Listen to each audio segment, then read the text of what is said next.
책 읽기가 끝났다면 다음은 내용을 심화해야 하는 단계입니다. 짧은 그림책이지만 책을 끝까지 한번 모두 읽었다고 책의 내용을 완벽하게 숙지하지 못합니다. 그러므로 내용을 점검하고 심화하는 단계를 거치는 것이 좋은데 가장 흔히 쓰는 방법이 만다라트 또는 연꽃 발상 기법입니다. 과거 독후 활동이라고 하면 독후 감상문을 쉽게 떠올렸습니다. 물론 독후 감상문이 독후 활동의 대표적인 한 종류이고 책을 깊이 있게 이해할 수 있는 방법인 것은 분명합니다만 그림책 독서의 독후 활동은 독후 감상문을 넘어 매우 다양합니다. 전형적인 방법인 찬반 대립 토론 외에 질문 만들기, 월드카페, 비경쟁 토론과 같은 방법도 사용하고 있고 이 외에도 이야기 다시 쓰기, 뒷이야기 만들기, 등장인물 인터뷰 기사 쓰기, 독서 신문, 책 광고, 띠지 만들기, 책 나무 만들기, 표지 다시 만들기, 마인드맵 등등 독서 후 활동은 매우 다양합니다. 책의 내용이나 주제에 맞는 효과적인 방법을 찾아 독후 활동을 전개함으로써 독서 활동을 쉽고 재미있으면서도 풍요롭게 할 수 있습니다.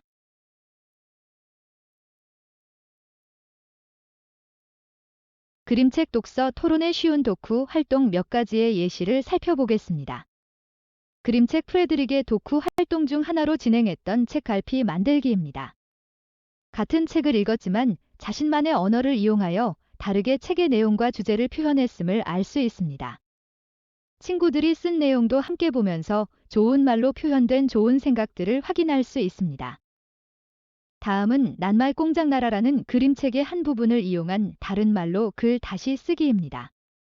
본문 내용의 중요 단어들을 비워내고 학생들의 생각과 아이디어로 다른 글을 만들어내는 활동으로 기발하면서도 학생들의 마음 내면을 엿볼 수 있는 좋은 활동입니다.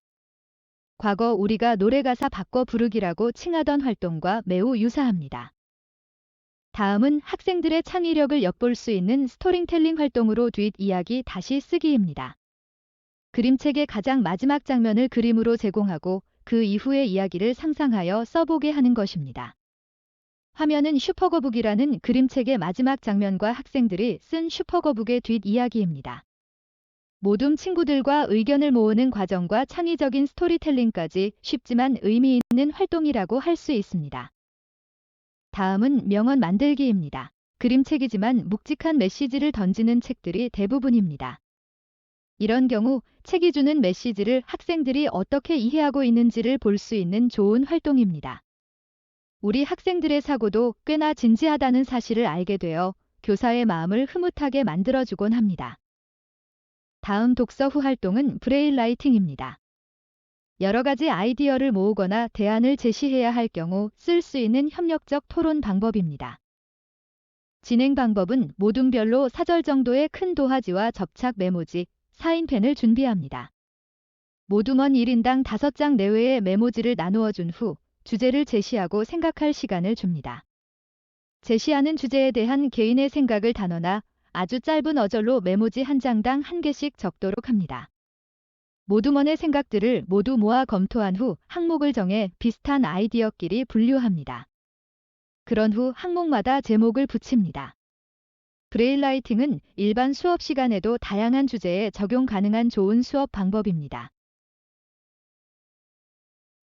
그림 6장으로 이야기 다시 만들기는 스토리텔링을 글쓰기로 연계한 활동입니다. 이야기는 혼자 만들지 않고 모둠원이 함께 만듭니다. 순서와 대략의 줄거리를 모둠원들이 함께 정하고 그림이 인쇄된 종이를 나눠 맡아 세부적인 이야기를 작성합니다. 동일한 그림을 가지고 다양한 이야기를 만들어내는 과정이 재미있고 진지하게 또는 유머 있게 새로운 이야기를 만들면서 상상력과 창의력이 풍부해집니다.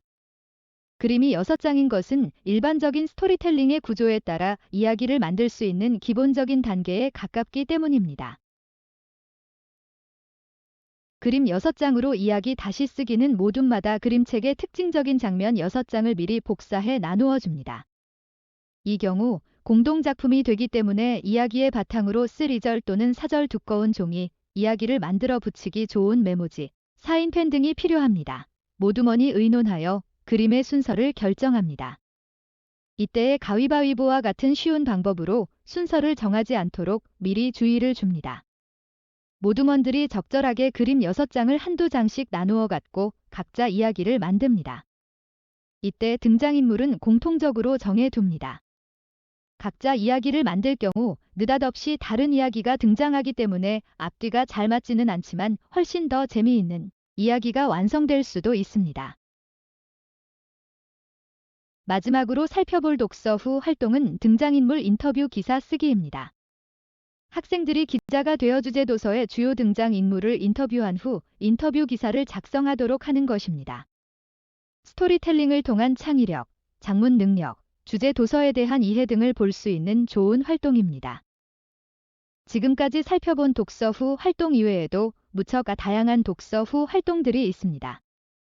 교사의 창의력과 수업 방향에 따라 얼마든 새로운 독서 후 활동들을 구상해낼 수 있습니다.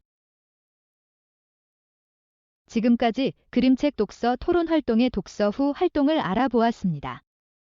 다음번 말랑말랑 그림책 독서 토론 5번째 영상에서는 실제 교실 수업에 적용할 수 있는 각각의 그림책들을 어떻게 수업에 적용해 할 수 있는지에 대하여 알아보도록 하겠습니다. 감사합니다.